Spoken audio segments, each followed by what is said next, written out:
مسلمانوں، اتفاق میں ہی کامیابی ہے، انتشار میں کوئی کامیابی نہیں ہے، اختلاف میں کوئی کامیابی نہیں ہے سوائے بدنامی کے۔ جب تک تم متفق رہو گے، ایک جگہ مل کر رہو گے، اتفاق کے ساتھ رہو گے، ہر قوم تم سے ڈرتی ہوئی نظر آئے گی۔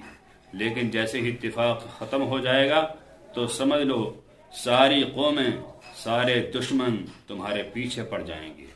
ہمیں ہمیشہ اتفاق کے ساتھ رہنا چاہیے اور آپس میں ایسی کوئی کڑوی بات یا ایسا کڑوا جملہ نہیں بولنا چاہیے جس سے تمہارے دوست کو ٹھیس پہنچ جائے، دل پر چوٹ لگ جائے۔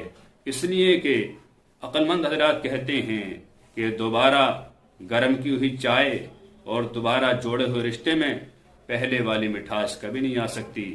اس میں جب کھٹاس پڑ جاتی ہے تو وہ بڑھتی ہی چلی جاتی ہے، کم نہیں ہو پاتی۔